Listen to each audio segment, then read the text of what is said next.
할렐루야, 아멘. 오늘은 그 사랑이 율법의 완성이요, 또한 율법을 다 이루었느니라 라고 말씀하고 계십니다.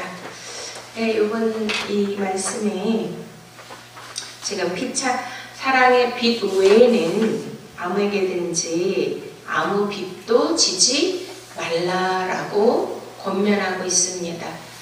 지금 계속 사도 바울은 그 율법과 계명에 대한 실천의 부분에 있어서 특별히 13장 말씀에 강조하고 있습니다. 네, 우리가 빛이 없는 자가 거의 없을 것 같습니다. 지금 우리나라 가장 큰 위기와 또 문제는 국가부채가 1000조가 넘는다고 하죠. 가계부채. 와, 이거는 정말 기하학적인 그러한 숫자인데요. 1000조 정도라면 과연 어느 정도가 될까요? 보면 모든 게 이렇게 거품이 있잖아요. 우리가 뭐 콜라라든지 음료수 이런 거 마실 때 특히 뭐 맥주 같은 거 거품이 엄청 많이 있잖아요. 근데 그걸 이렇게 마셔보면 그게 음료가 아니잖아요. 그냥 그 부피, 공간만 이렇게 채운 거지, 이 거품 방울방울 그 안에 다 공기로 가득 차 있고 실체가 아닌 것입니다. 그래서 거품 경제라고 하지 않습니까? 그런 것처럼 어느 일순간에 그 바람이 불면 다 없어지고 무너지고 사라질 수도 있는 것인데요. 다 대부분 요즘에 뭐 이런 이제 또 부동산 또 집값 이런 거가 이슈가 되고 있는데, 보면은 막 다 부채를 대출을 얻어서 모든 거를 사업부터 모든 거는 다 집부터 그렇게 뭐 자동차부터 모든 거는 다 은행에서 국가에서 빚을 얻어서 그렇게 살지 않으면 안 되게끔 그런 정책들이 되어 있는 것 같습니다. 근데 그 빚이라는 것을 졌을 때 그 채무, 그럼 어마어마한 뭐가 오죠? 압박감이 오죠. 그리고 그거에 대한 그 부담과 그 빚을 졌을 때의 그 느껴지는 그 힘든 그런 상황들, 그것을 단적으로 우리나라가 특별히 이제 그런 상황이 있다라는 것을 보여주는 게 있었습니다. 뭐죠? 요즘에 막 뉴스를 보니까 넷플릭스라는 그 드라마 전 세계 뭐 미국에서 만들었다고 하는데요. 우리나라 오징어 게임이라고 여러분 들어보셨죠? 보신 분도 계시겠지만 저도 다 보지는 못했고 짤막짤막한 그 내용 줄거리만 이렇게 봐봤습니다. 그게 왜 전 세계 1위고 또 우리나라에서 그것을 주제로 했을까요?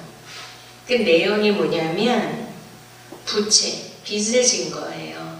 근데 이렇게 빚을 지다 보면 또 갑자기 돈을 써야 되는 상황 가운데 뭐 이제 사채까지 쓰게 되면 거기는 다 조폭과 연관이 돼 있고, 거기 잠깐 보니까 막 장기까지 다 계약을 쓰더라고요. 장기 눈 하나 뭐 어디 하나 빚을 못 갚을 경우에는 그런 장기를 내줄 수 있다라는 그런 서약서까지 쓰는 장면을 보았습니다. 그래서 지금 전국에서 그 빚을 많이 져서 사는 것 자체가 지옥이 그렇잖아요. 그 빚을 지면은 그러니까 뭐 돈을 떼어먹고 안 갚을 수도 있겠지만, 그렇지 않은 상황에서는 어떻게든지 빚쟁이들이 와가지고 막 닥달을 하고 쪼이고 여러 가지 이제 또 막 차압을 하고 또 막 다 뺏어가고 이런 일들이 있지 않습니까? 그래서 거기 영화를 보니까 드라마 내용이, 그러니까 사는 것 자체가 빚을 갚지 못하면 그러한 압박감에 시달려서 어찌할 수 없는, 그러니까 벼랑 끝에 서 있는 것 같은 그러한 상황에 있는 그 자들을 이용해서 오징어 게임에 참여하게 하더라고요. 그래서 거기에서 이제 살아남은 자는 뭐 어마어마한 돈을 몇백억을 그 사람 베팅해서 주는 거예요. 근데 처음에 이제 모르고 참여했다가 첫 번째 게임이 우리나라 이제 어렸을 적에 했던 그 놀이들 있잖아요. 무궁화 꽃이 피었습니다 하고 딱 돌아보면 움직이는 사람이 걸려서 그 사람이 또 술래가 되고 뭐 이런 거 우리 어렸을 때부터 해보셨죠.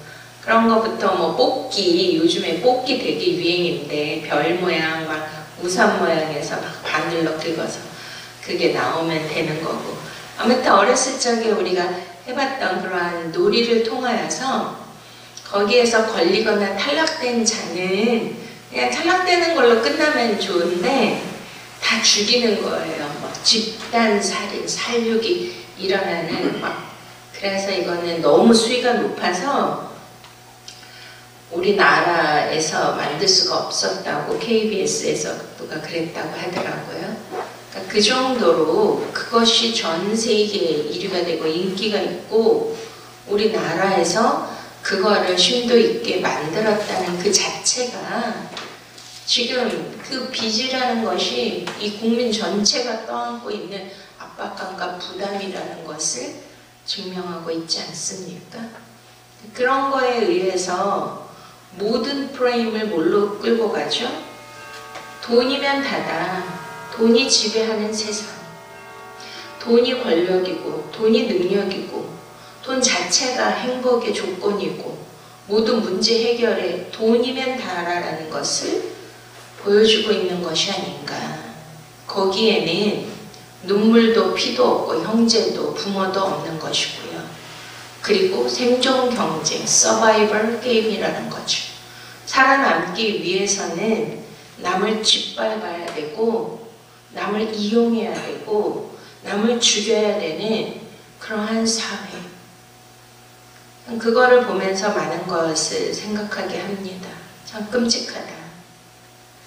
그럼 오늘 본문의 말씀과 계속 사도 바울을 통하여 특별히 예수 그리스도를 통하여 복음이라는 것이 무엇입니까? 예수님이 왜 이 땅에 오셨을까요? 이 지옥과 같은 이 세상에 왜 오셨을까요? 지옥을 경험하기 위해서 오시지는 않았을까요? 스스로 하나님. 그래서 하나님과 동등됨을 취할 것으로 여기지 아니하시고 사람의 모양과 종의 형체로 이 땅에 오셔서 죽기까지 복종하심으로 십자가를 지신 것입니다. 무엇으로? 죄인으로. 100% 죄인이요. 네, 죄인이라는 건 뭐예요? 빚진 자라는 거예요.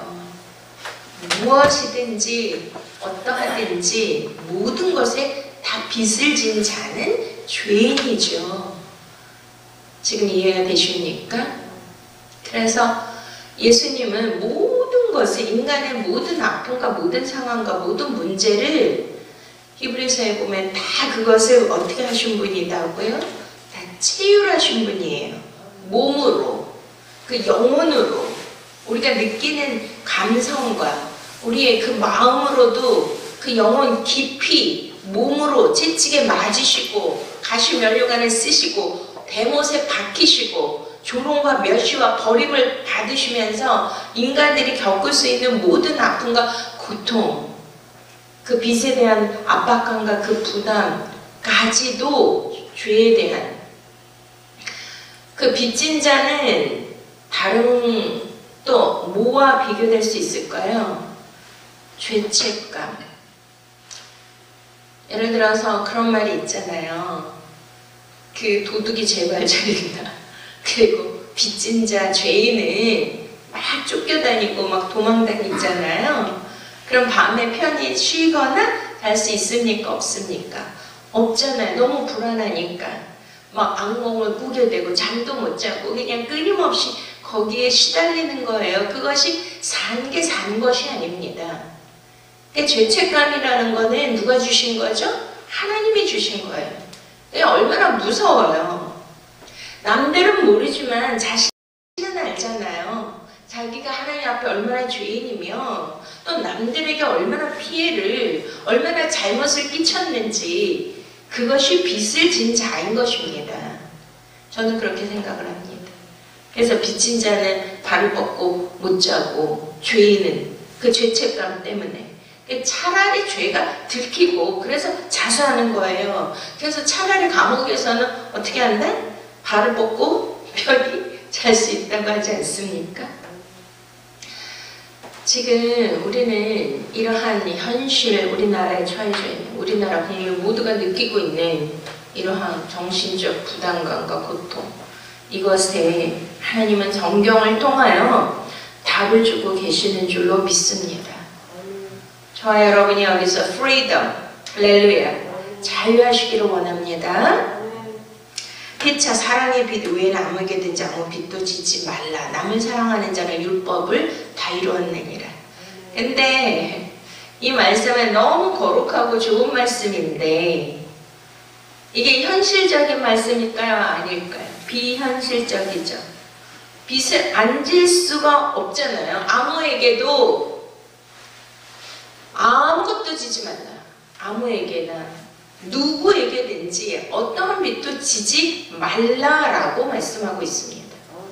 근데 빚을 누구는 빚을 지고 싶습니까? 안 지고 싶습니까? 빚을 안 지고 싶죠. 그렇지만 이 체제가, 이 상황이 내가 살기 위해서, 생존하기 위해서는 빚을 질 수밖에 없는 그러한 이 사회적 그 시스템과 구조 안에서 내가 원치 않아도 그렇게 될 수밖에 없도록 만들어졌기 때문에 빚을 질 수밖에 없습니다. 이렇게 생각하고 말할 수 있지만 성경에서는 차라리 남에게 돈을 줄지언정 그에게 별리나 또 받지 말고 꾸어주지 말라, 이렇게 말씀하고 있습니다. 우리가 이제 교회 안에서는 특별히 어떤 관계 안에서, 사랑하는 관계 안에서는, 공동체에서는 서로 그러한 것으로 빚을 지거나 돈 관계를 하면 절대 안 되는 것이 금기사항일 것입니다. 그런 일들을 통하여 모든 게 다 깨어지잖아요. 차라리 그냥 공율과 그 자선으로 베푸는 것으로, 구제하는 것으로 하라고 말씀하고 있습니다. 그러면 사랑의 빚 외에는 아무에게든 누구에게든 아무것도 지지 말라. 자, 그러면은 우리는 그런 어떠한 경제적인 빚 외에 우리 모두는 무슨 어떠한 사람이라는 거죠? 빚진 자라는 거죠. 뭐의 빚진 자라는 거죠? 사랑의 빚진 자. 할렐루야. 저와 여러분은 사랑의 빚진 자예요. 아멘을 해보세요. 가장 큰 빚이 뭐죠? 하나님 아버지가 독생자 예수 그리스도,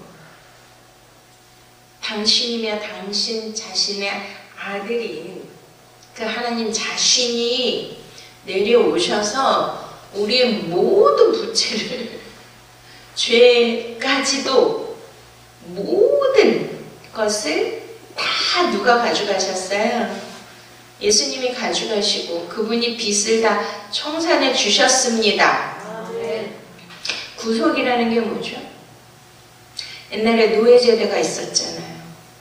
그러니까 노예는 이제 돈을 주고 사가지고 가는 거죠, 주인이.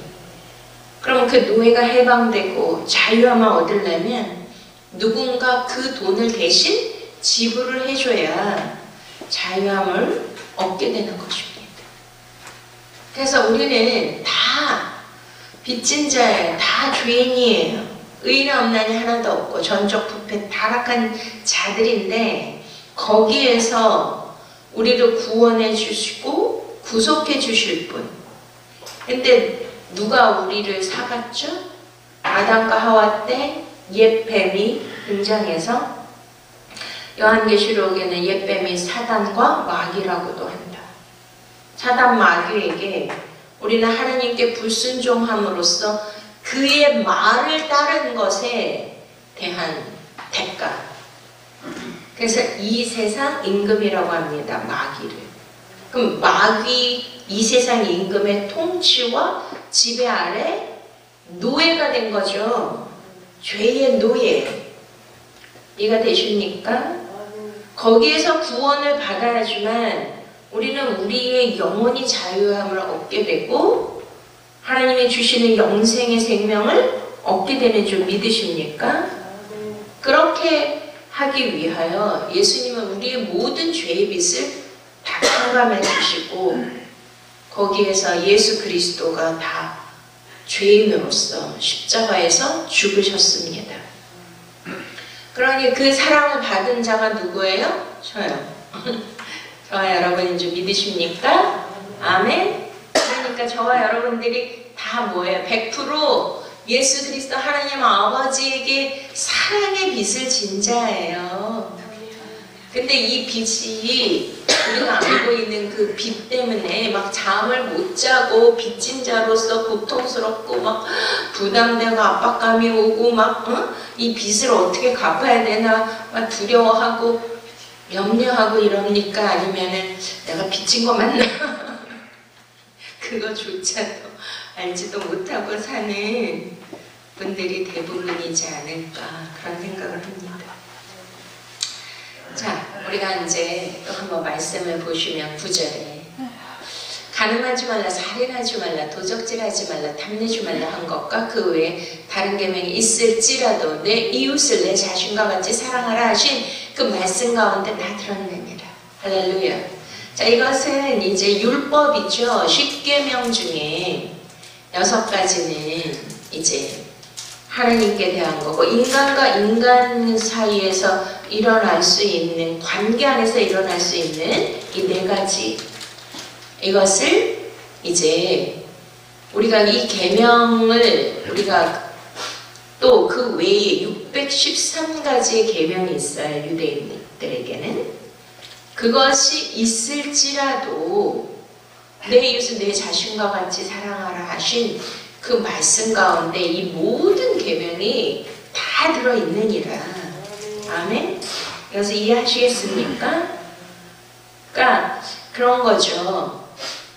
하나님의 그 잣대, 하나님의 기준, 하나님 보시는 것은 인간이 가지고 있는 기준과 그런 잣대와 전혀 다를 수 있다. 그러니까 하나님은 하나님의 그 관점에서 우리를 보고 계시잖아요. 근데 어떤 척도와 기준이 있어야 되기 때문에 계명을 주신 겁니다. 근데 그 계명이 그 계명 안에서 누구를 만나라는 거예요? 사랑이신 하나님을 만나라는 거예요? 믿습니까? 근데 이것이 인간들이 잘못 변질돼서 하나님을 이렇게 사랑해야 된다. 하나님을 또 이렇게 사랑하고 또 이웃을 이렇게 사랑해야 된다는 그 사랑으로 받아야 되는데 사랑은 어디 가고 이것을 뭔가를 지켜야 되고 이거를 내가 율법을 내가 이거를 다 행함으로 말미암아 내가 부정타지 않고 해를 받지 않는 그러한 삶을 영위할 수 있다라고 착각을 해서 유대인들이 이 계명을 지키기 위해서 또 다른 계명 또 다른 계명만 이렇게 만들다 보니까 오히려 율법이 뭐가 됐어요? 저주가 됐고 갈라디아서에 보면 그 율법은 우리에게 몽학선생이라고 그러셨죠?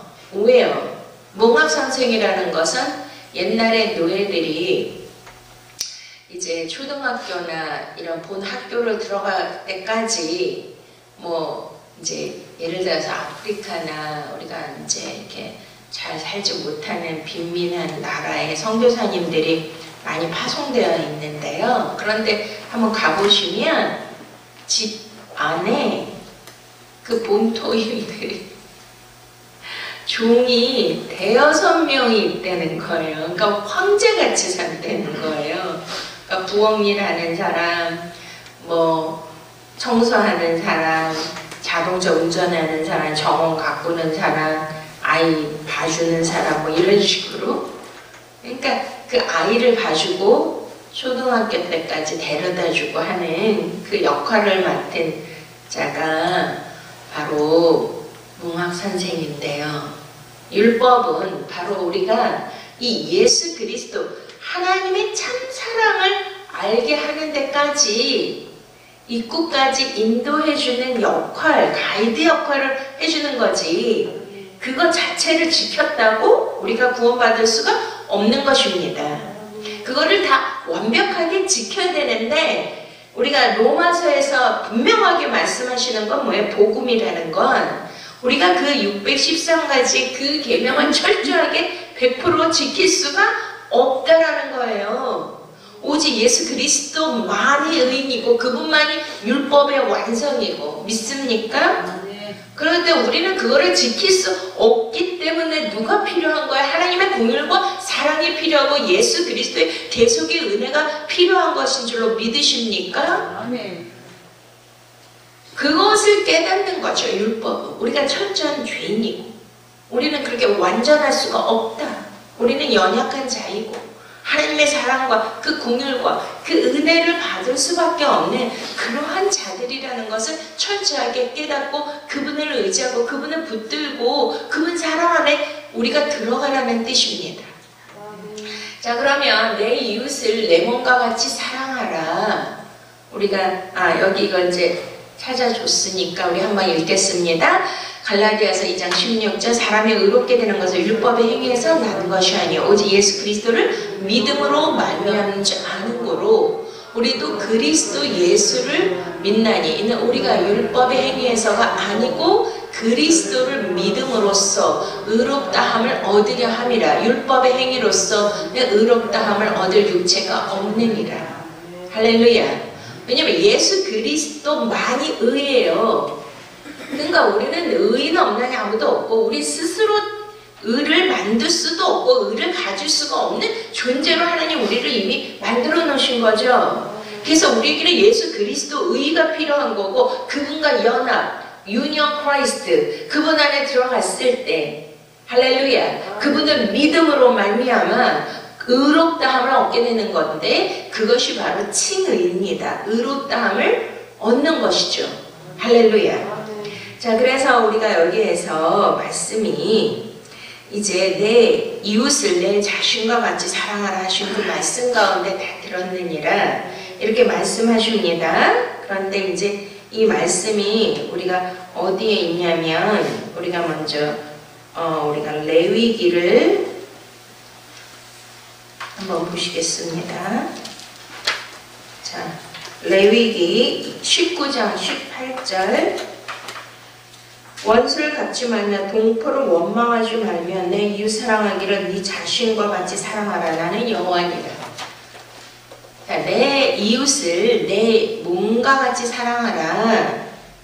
이 말씀이 바로 레위기의 법을 통하여 하나님이 먼저 말씀해 주신 것입니다. 그래서 이제 예수님도 이 말씀을 인용을 하셨고요. 사도 바울도 인용을 하고 있습니다. 그래서 우리가 이제 말씀을 한번 또 보시면 우리가 마태복음 우리 5장 한번 보시겠습니다. 마태복음 5장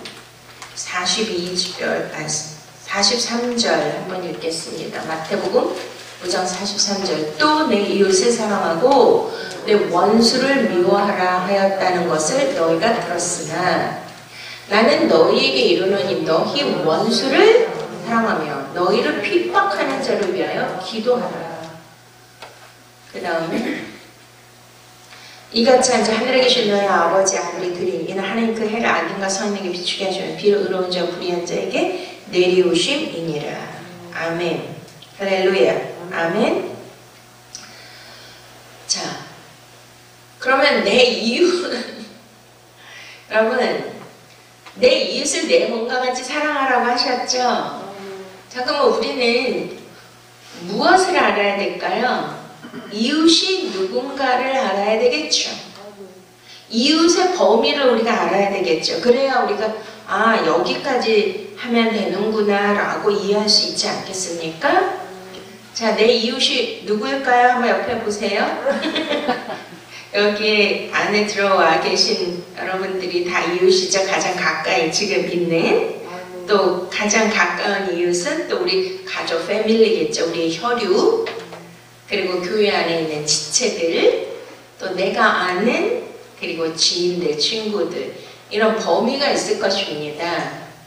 근데 지금 하나님은 성경을 통하여 또 예수 그리스도는 이웃의 범위를 정해주셨어요. 이게 깨는 건데 이웃의 범위가 어디까지죠?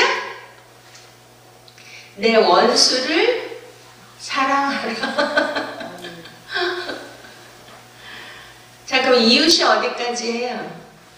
끝이 없는 거예요. 이웃은 어디까지요?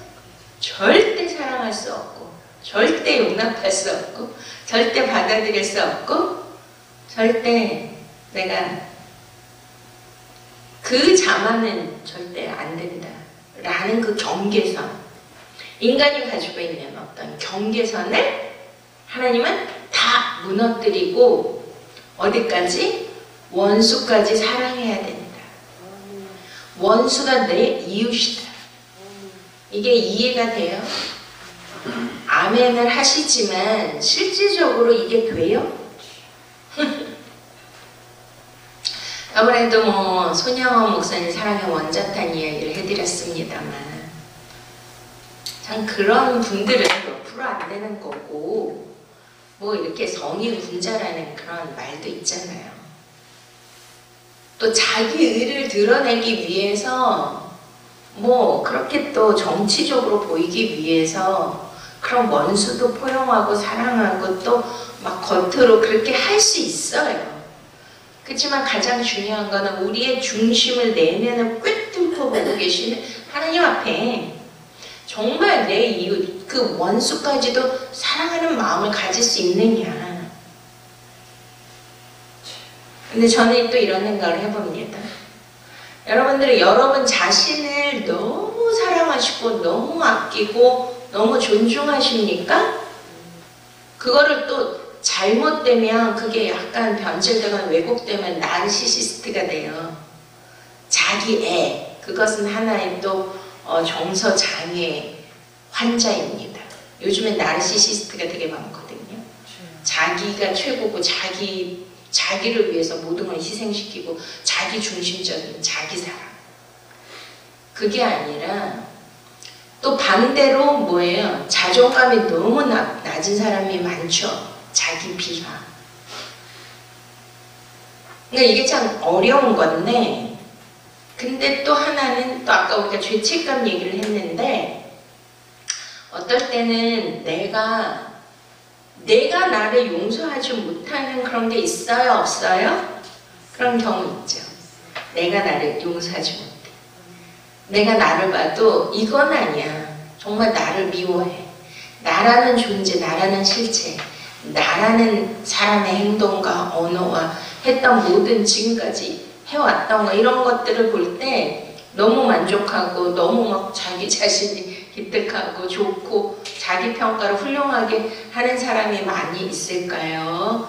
아니면은 자기 자신에게 실망하고 자기를 자책하고 자기를 막 미워하고 어떨 때는 막 그래서 그렇게 발전하다가 뭐하죠? 결론은 자살하죠? 왜 그러죠?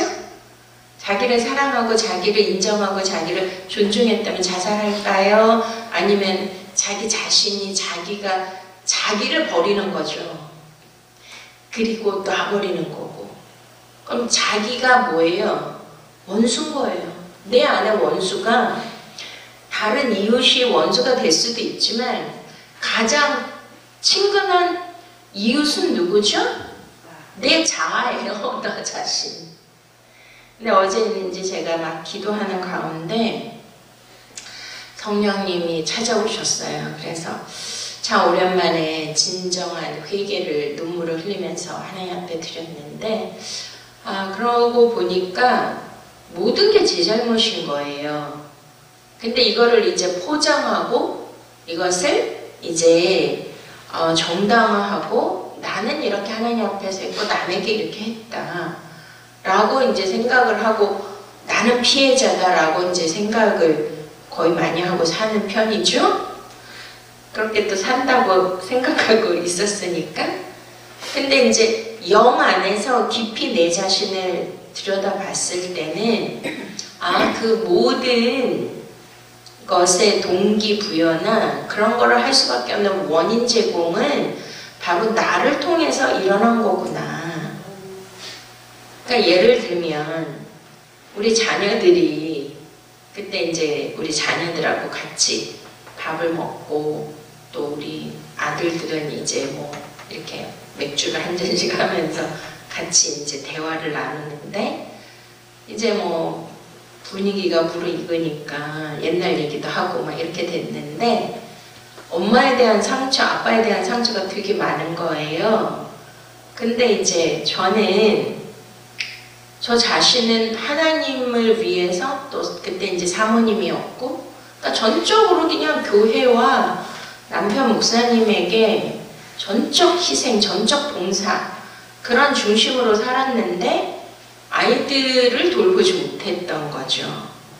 근데 그게 저는 정당화를 한 거죠. 하나님 앞에 내가 이렇게 열심히 살았다. 새벽부터 막 처리하면서까지 내가 막 하루 종일 예배 드리고 기도하고 신방하고 이러고 성경 읽고 이러고 이제 또 그렇다고 또 뭐 제가 집안 살림 소홀히 한 것도 아니고 병든 시어머니 모시고 애들 키우고 진짜 이 몸이 부서지도록 했는데 정작 그건 나 중심적인 내 생각이었지 사랑은 뭐예요? 상대가 인정해줘야 사랑이 되는 거 아십니까? 그것을 인정해주고 사랑을 그렇게 받아줘야 사랑인데 그렇지 않은 거였어요. 제가 생각했던 거랑 너무 달랐어요. 제가 이제 우리 이삭이 낳고 신학교를 갔는데 그러니 막 이삭이를 어떨 때는 제가 학교에도 신학교에도 데려가고 막 어떻게 막 진짜 저로서는 최선을 다하면서 아이도 돌보고 신학 공부도 하고 막 교회 일도 하고 막 그렇게 최선을 다해서 살았는데 그거에 대해서 죄책감이 없었는데 그날 아이들 얘기를 들어보니까 역지사지 와 아이의 입장에서는 엄마가 자기네들을 버린 거고 어떻게 또 학교까지 데려갈 수 있냐 응? 그러니까 아이의 눈높이에서는 엄마가 비정한 엄마고 엄마가 자기밖에 모르고 그러니까 하나님밖에 모른다고 하니까 그게 정당화가 될 수 없으니까 우리 아이들은 하나님을 멀리하는 거죠. 그래서 처음으로 그때 제가 아이들 앞에 사과를 했어요. 용서해달라고 미안하다고. 근데 처음에는 안 그랬어요. 정당화를 나의 변명을 한 거죠. 그게 엄마가 그러고 싶어서 그랬냐? 엄마는 원래 그렇게 하나님의 종이고 사모님이고 그리고 신학교로 가야 되니까 이렇게 한 거고 최선을 다했다 엄마로서는. 근데 절대 그걸 인정을 못하죠. 아이들 입장에서. 어렸을 때 그 상처 자기가 엄마를 필요로 했을 때 엄마가 없었던 거잖아요. 그거를 누가 그거를 메꿔주고 누가 그거를 대신해 줄 수 있습니까? 아이들이 그만큼 신앙이 깊은 것도 아닌데. 그러니 와 모든 죄의 원흉은 저였다라는 거. 그러니 정당화할 수도 없고 이거를 뭐 어떻게 되돌릴 수도 없고 그러니까 하나님 앞에 진정한 그 회개. 근데 이제 이게 회개를 통한 성령님이 우리를 만나주시고 치유해주시고 회복시켜주시는 걸로 다 끝나시기를 원합니다. 근데 이게 잘못되면 이제 그것이 나를 미워하게 되고 또 나를 이제 막 질책하게 되고 그런 식으로 가면 안 되는 거죠. 그럼 내 이웃이 누구냐? 첫 번째는 나 자신이고 그 다음에 더 확대되어서 나아가면 원수, 나를 핍박하고 나에게 해를 끼치고 나에게 어마어마한 잘못을 한 아픔과 고통을 준 그런 자들까지도 우리는 어떻게 해야 돼요? 내 몸과 같이 살아요. 아니 우리 자식을 위해서는 내가 내 몸에서 났으니까 내 몸과 같이 사랑할 수 있잖아요. 그런데 그렇지 않은 자를 사랑한다는 건 참으로 어려운 건데 저는 그런 경험도 해봤어요. 근데 정말 성령님이 임하시면 주님의 마음이 굉장히 중요하죠. 그러니까 내 마음이 아니고 주님의 마음을 구하셔야 돼요. 믿습니까? 내 마음은 악해요. 독해요.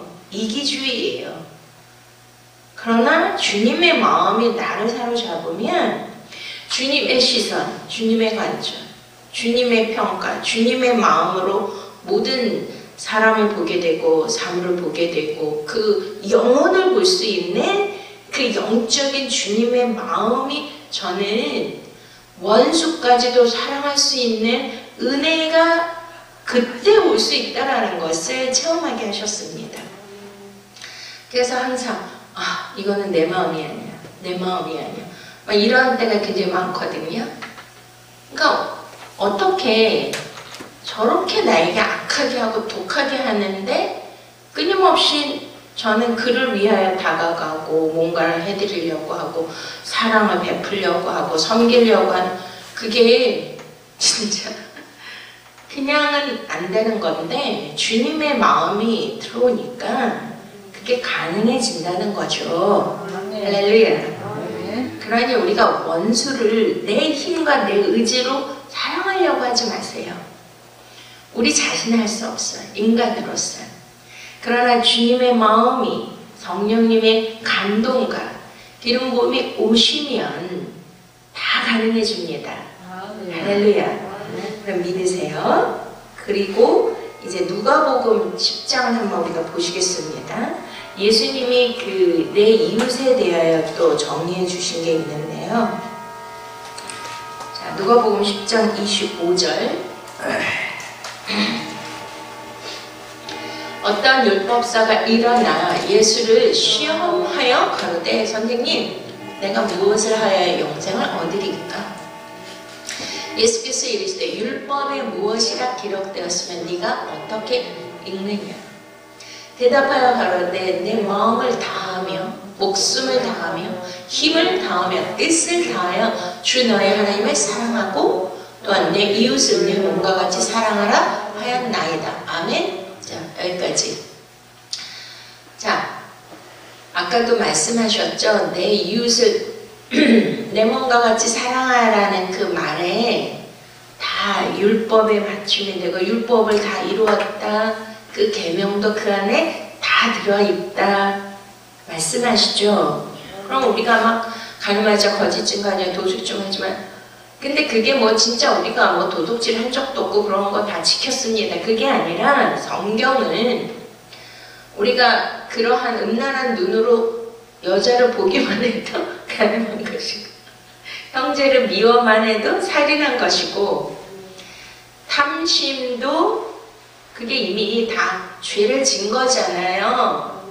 어떤 우리가 그러한 바깥으로 드러난 결과에 의해서 그런 법을 어긴 거에 대하여 죄를 묻는 것이 아닙니다. 하나님은 뭘 중요시 하긴다고요? 우리의 내적 동기를 굉장히 중요시 여깁니다. 하나님 우리를 꿰뚫어 보고 계시죠? 그런데 우리가 그렇게 완벽하게 죄를 안 짓고 막 거룩하게 내 마음이 오직 막 성결하고 거룩하게 되지는 않잖아요. 하나님 앞에 저와 여러분 누구나 다 죄인인 것을 믿으십니까? 아멘? 그런데 이제 계명을 줄여주셨잖아요. 그 10계명과 613가지의 계명을 뭘로 줄여주셨다? 마음을 다하여 목숨을 다하여 힘을 다하여 뜻을 다하여 주 나의 하나님 사랑을 또한 내 이웃을 내 몸과 같이 사랑하라. 두 가지 계명으로 줄여주셨는데 한 단어가 뭐예요? 사랑이에요. 따라 하시겠습니다. 사랑. 근데 그 계명을 지키는 것과 이것과 어떤 게 더 쉬울까요? 이거 쉬운 거 아니에요? 마음과 목숨, 힘과 뜻을 다하여 하나님을 사랑할 할 수 있습니까? 어렵습니까? 내 이웃도 내 몸과 같이 사랑하라는 게 돼요, 안 돼요? 사실 차라리 계명을 지키는 게 낫지. 그냥 하나님을 막 말로는 되잖아요. 이렇게 사랑합니다. 사랑합니다. 아버지 사랑해요. 이건 되는데 진짜 우리가 행위로 그렇게 삶을 살고 있나요? 하나님 앞에 우리가 눈가림하고 아웅하고 깎고 이거 하지 맙시다. 진정으로 하나님 앞에 내 자신의 내 내면을 고백하며 나갑시다. 아멘? 어제는 이 말씀을 증거하기 위해서 그러셨는지 성령님이 제게 강하게 오셔서 내 내면의 고백을 진정한 날 속에 있는 것들을 고백하게 하시면서 회개의 영을 부어주셔서 너무나 축복된 시간이고 감사하였는데 이것조차도 내 의지로 할 수가 없다라는 것입니다. 정말 회개의 영이 오시고 내 마음의 깊은 것을 다 고백하게 하시고 나로서는 할 수 없지만 하나님의 영으로서 충만했을 때 할 수가 있는 거예요. 그래서 어떤 유명한 신학자가 이런 말을 했대요. 우리가 사랑하는 거는 인간이 하나님을 사랑할 수 없다. 하나님이 하나님을 사랑한다. 그 뜻이 뭐죠? 하나님이 어디 계셔요? 내 안에 성령님으로 계시죠? 그러니까 내 안에 성령님이 나를 위하여 말할 수 없는 탄식으로 나를 위하여 기도하시면 믿으십니까? 그러니까 내 안에 계신 성령님이 나를 변화시키잖아요. 내 생각을 바꾸시고 내 마음에 감동을 주시고 그분이 나를 통치하시도록 나를 내어드릴 때 내 안에서 진정한 사랑이 격발되고 그 하나님을 사랑하고 하나님을 위해서 내가 충성을 다하고 목숨을 다하고 마음과 뜻을 다할 수 있는 이 감동을 주시는 분이 성령 하나님이기 때문에 결론은 진짜 그게 맞는 것 같아요. 내가 사랑하는 게 아니에요. 내가 목숨과 뜻을 다해 하나님 사랑할 수 있는 존재가 아니라는 거예요. 내 안에 성령님이 오셔서 그분이 나를 만들어주시고 만져주시고 그 성령으로 변화된 물과 성령으로 거듭나 새롭게 태어난 자아가 제 생명이 제 사람이 하나님을 사랑할 수 있는 것이 아니겠습니까? 할렐루야. 자, 그 다음에 한번 읽어보세요. 자, 그 다음에 28절 예수께서 이르시되 내 대답에 옳도다 이를 행하라 그러하면 살리니. 자, 29절 예수께서 자, 그 사람이 자기를 옳게 보이려고 예수께 여쭤오되 그러면 내 이웃이 누구니? 자, 이제 또 나오죠. 내 이웃을 내 몸과 같이 사랑하라. 그러면 누가복음 10장에서 이 사마리아인 이 말씀을 통하여 우리에게 지금 예수님은 내 진정한 이웃이 누군가에 대한 것을 우리에게 알려주시고 있습니다. 이 사람이 자, 그 다음에 30절. 자, 예수께서 대답하여 가라사대 어떤 사람이 예루살렘에서 여리고로 내려가다가 강도를 만남에 강도들이 그 옷을 벗기고 때려 거봐 죽은 것을 버리고 갔더라. 마침 한 제사장이 그 길로 내려가다가 그를 보고 피하여 지나가고 또 이와 같이 한 레위인도 그곳에 이르러 그를 보고 피하여 지나가되 어떤 사마리아인은 여행하는 중 거기 이르러 그를 보고 불쌍히 여겨 가까이 가서 기름과 포도주를 그 상처에 붓고 싸매고 자기 짐승에 태워 주막으로 데리고 가서 돌보아 주고 이튿날에 데나리온 둘을 내어 주막 주인에게 주며 가로되 이 사람을 돌보아 주라. 보비가 더 들면 내가 돌아올 때에 갚으리라 하였으니 내 의견에는 이 세 사람 중에 누가 강도 만난 자 이웃이 되겠느냐. 가로되 자비를 베푼 자니이다. 예수께서 이르시되 가서 너도 이와 같이 하라 하시니라. 아멘. 자, 우리는 이 말씀 너무나 유명한 말씀이죠. 어떤 한 사람이 예루살렘에서 여리고로 내려가다가, 자, 이 말씀은 누가복음 24장에도 예수님이 십자가에서 죽으신 다음에 제자들이 실망하여서 이제 여리고로 내려가다가 누구를 만났습니까? 부활하신 예수님을 만났죠. 자, 그러면은 이 말씀이 똑같잖아요. 예루살렘은 어디예요? 예배하는 곳이죠. 모든 유대인들은 다 절기마다 다 예루살렘에 올라와서 제사 드립니다. 예루살렘 하면 하나님이 임재하시고 하나님이 거하시고 예배하는 곳입니다. 근데 여리고로 가다가 강도 만났죠. 그럼 영적으로 어떻게 되는 거예요? 영적으로 예배자가 이제 실족하여 믿음이 떨어져서 이제 강도가 득실거리는 여리고로 내려가고 있다는 거예요. 저와 여러분들은 요즘 팬데믹 시대를 통하여서 우리가 이제 산으로 올라가는 자, 예루살렘은 우리가 이스라엘 가보면 다 평지인데 예루살렘 성전은 이렇게 산 위에 있어요. 그래서 눈을 들어 산을 보아라. 우리의 도움이 어디서 올꼬? 천지를 지신 여호와 하나님께로소이다. 아멘? 그러니까 산 하면 예루살렘을 가리키고 예배하는 곳이고 예배하러는 올라간다. 영적으로 올라간다. 이런 의미가 있습니다. 이해가 되셨습니까? 근데 내려가면 안 돼.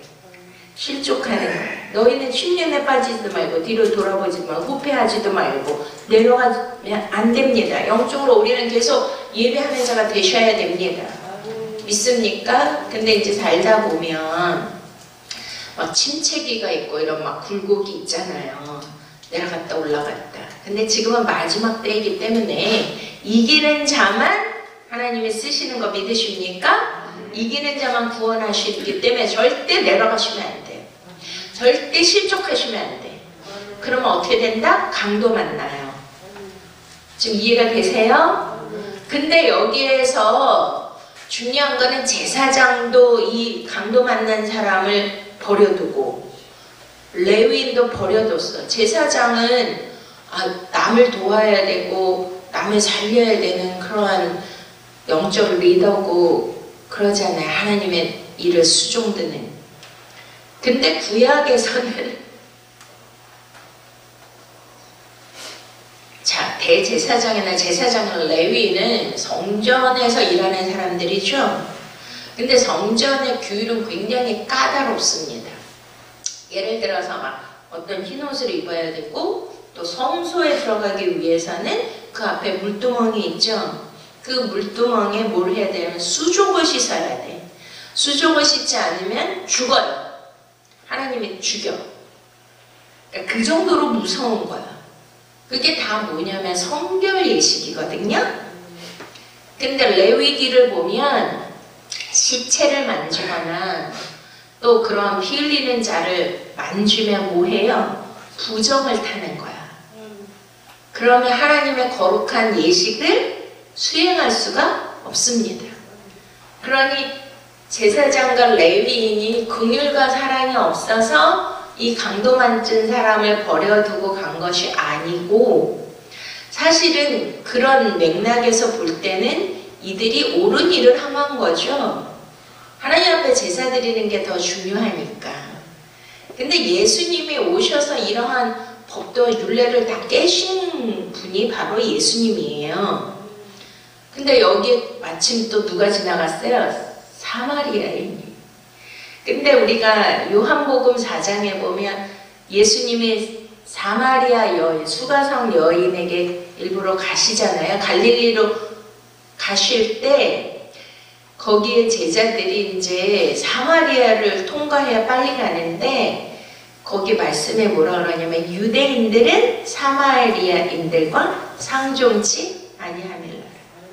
왜냐면 그들은 이제 유대인이고 아수르가 침공했을 때 북이스라엘에 막 섞여서 혼혈인이 된 거죠. 할프 반반.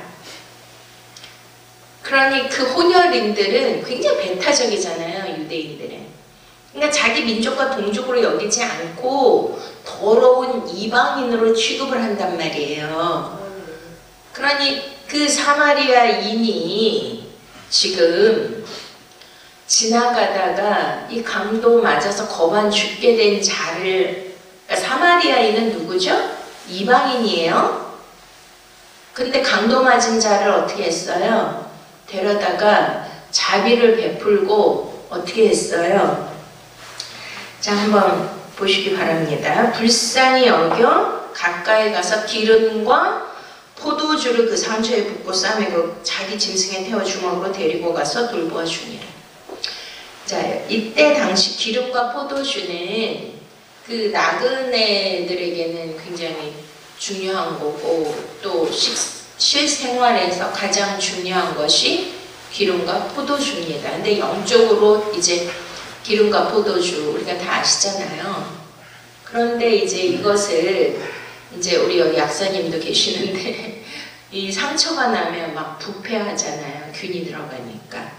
그렇기 때문에 그거를 보호해주기 위해서, 소독하기 위해서 포도주를 쓰고, 그 상처에 그 보호막을 입히기 위해서 기름을 쓰고, 뭐 예를 들면 그죠? 의료적 행위를 한 것인데, 이것이 의료적 행위뿐만이 아니라 어떤 영적으로 이 기름과 포도주를 줄 수 있는, 그러니까 답부터 말씀드리면, 자, 선한 사마리아인은 누굴까요?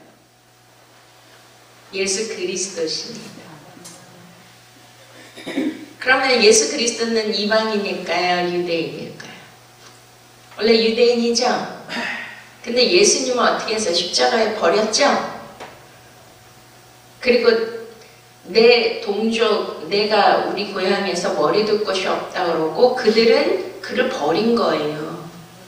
그러니까 예수님은 유대인으로 태어나셨지만 유대인들은 그를 배척했기 때문에 사실 영적으로 보면 이방인같이 되신 거죠. 그리고 왜 이방인이냐면 예수님이 십자가에서 죄인으로 이방인으로 죽으셨기 때문에, 이게 이제 좀 영적으로 깊은 말씀인데, 그 빛이, 복음의 빛이 자기, 우리가 요한복음 1장에 보면 그 본토 자녀들은, 백성들은 참 빛을 영접했다 그래요, 안 했다 그래요?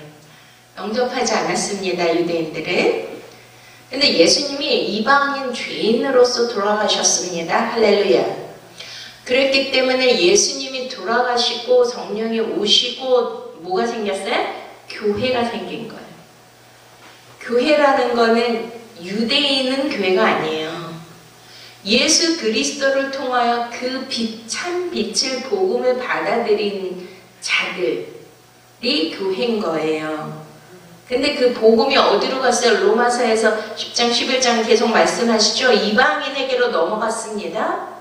그래서 나중에 유대인들이 그 시기 나고 질투하게 해서 그들이 다시 메시아를 받아들이죠.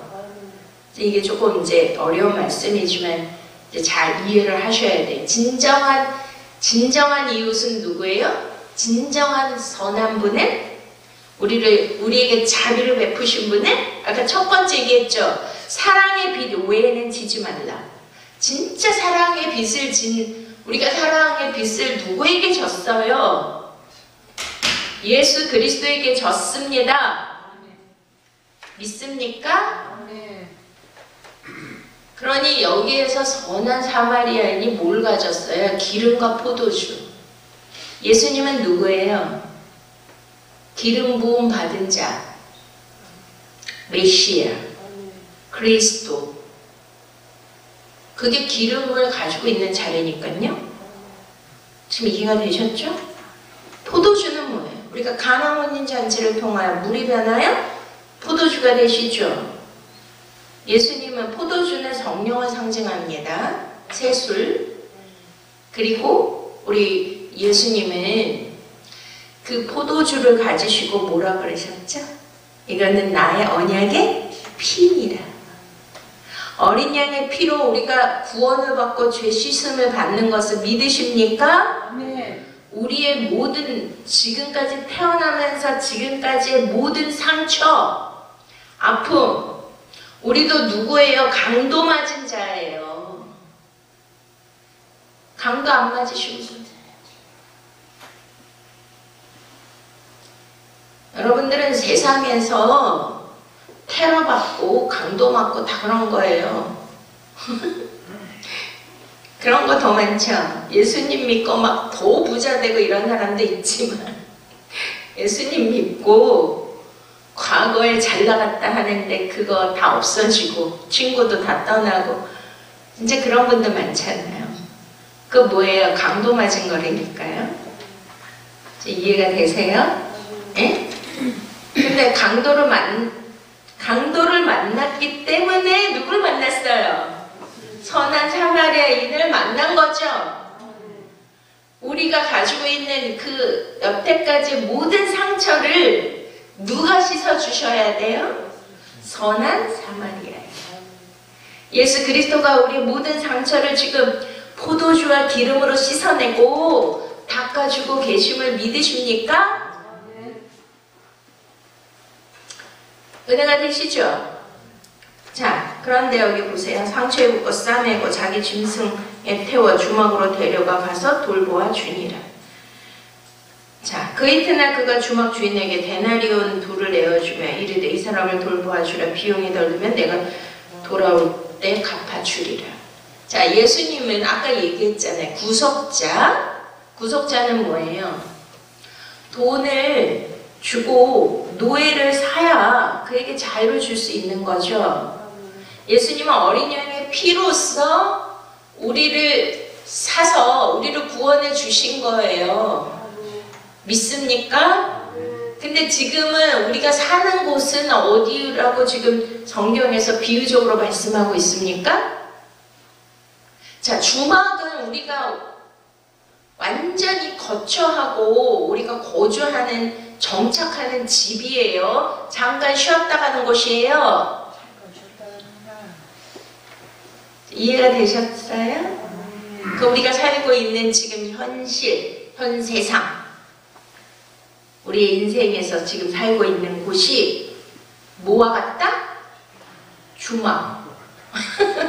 이해가 되셨죠? 그런데 주님이 뭐라고 약속하셨어요? 내가 다시 올 거다. 내가 너희를 위하여 무엇을 준비하러 가신다고요? 초소를, 너희가 영원히 거할 초소를 예비하러 가신다. 내가 다시 올 거야. 근데 여기서 다시 오신다 그러시잖아요. 그러니까 그때는 완전히 우리를 100% 이제 데리고 가시는 거죠. 믿습니까? 자, 그러면은 여기에서 뭐라 그래요? 내 이웃의 경계, 내 이웃의 하나님이 정의하신 내 이웃은? 자, 뭐라고 하십니까? 자, 이 세 사람 중에 누가 강도 만난 자 이웃이 되겠느냐? 37절 가로되 자비를 베푼 자니이다. 예수께서 이르시되 가서 너도 이와 같이 하라 하시니라. 이 말씀은 우리가 구제하고 불쌍한 사람을 도우라 도덕 윤리에서 끝나는 말씀이 아니에요. 그거는 당연한 의무고 당연히 해야 되는 거예요. 믿습니까? 그러면 성경은 영적인 말씀의 경전이잖아요. 그러면 누구나 여러분 이슬람이요 얼마나 우리는 급진주의 막 극단주의 이슬람 막 아이시스 뭐 이런 것만 생각하는데 그 이슬람을 경험해 본 사람들은요 거기에 이제 막 굉장히 그 포교를 빨리 잘하잖아요. 왜 그런 줄 아세요? 그들은 구제를 엄청 많이 해요. 공유를 많이 베풀고 뭐 아내를 막 여럿이 둔 거 그것도 왜 그런 줄 아세요? 남자가 모자라. 그리고 그 시대 그 중동 사회는 남편을 의지하던 여자가 남편이 없거나 아버지가 없으면 과부가 되거나 그런 여자들은요 어떤 사회적 체제가 여자가 뭐 일을 하고 공부를 하고 자기 실력으로 어떤 생활을 할 수 있는 독립적 생활을 할 수가 없는 체제잖아요. 그러니까 그들을 다 아내로 데리고 구제해 주는 거니까요. 그러면 그런 측면에서 볼 때 그들 불교 뭐 다른 종교들은 더 많이 뭐 해요? 더 선한 일을 더 많이 하죠. 이해가 되세요? 그러면 착하게 살아야 돼. 남을 도와줘야 돼. 불쌍한 사람을 구제해줘야 돼. 지금 이 얘기 하시려고 예수님이 선한 사마리아인 말씀을 하신 걸까요? 진짜 선한 사마리아인 긍휼을 베푸는 자는 누구라고요?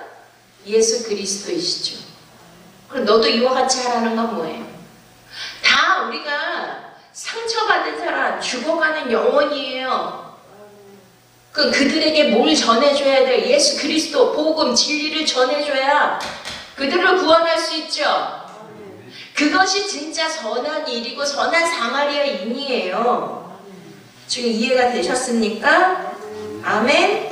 그래서 우리가 이제 이거 자 한번 쉽죠. 사랑은 이웃에게 악을 행하지 않아요. 그러므로 사랑은 율법의 완성이니라. 아멘. 우리가 고린도 전서 13장 사랑장을 읽고 끝내겠습니다. 1절부터 내가 사람의 방언과 천사의 말을 할지라도 사랑이 없으면 소리나는 부리와 울리는 꽹과리가 되고.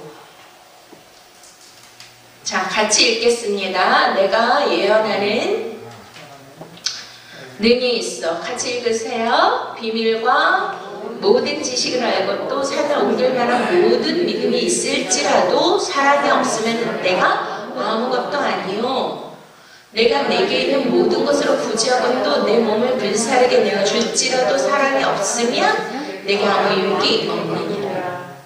사랑은 오래 참고 사랑은 온유하며 투기하는 자가 되지 아니하며 사랑은 자랑하지 아니하며 교만하지 아니하며 무례하지 아니하며 자기의 유익을 묻지 아니하며 성내지 아니하며 악한 것을 생각지 아니하며 불의를 기뻐하지 아니하고 진리와 함께 기뻐하고 모든 것을 참으며 모든 것을 믿으며 모든 것을 바라며 모든 것을 견디느니라. 사랑은 언제까지든지 떨어지지 아니하나 예언도 배우고 있고 방언도 붙이고 지식도 행하리라. 아멘. 할렐루야. 우리가 진짜 예수 그리스도의 사랑으로 이 모든 율법의 마침이 되시기를 원합니다. 저와 여러분이 예수님과 같은 선한 사마리아인이 되기를 원합니다. 이 사랑장의 이 사랑대로 실천할 수 있는 저와 여러분, 사랑의 사도가, 사랑의 전도자가, 사랑의 복음자가 되시기를 축원드립니다. 기도하시겠습니다. 할렐루야. 참 사랑이 많으신 우리 하나님 아버지, 감사와 찬양과 영광 올려드립니다. 아버지, 이렇게 사랑하는 게 쉬운 건 아닌데 성령님이 우리 안에 들어오시면 가능하게 될 줄로 믿습니다. 원수까지도 사랑하게 하시고 하나님 주신 계명을 온전히 지킬 수 있는 우리 모두가 되게 하시고 선한 사마리아인이 되게 하여 주시옵소서. 예수 그리스도 이름으로 기도합니다.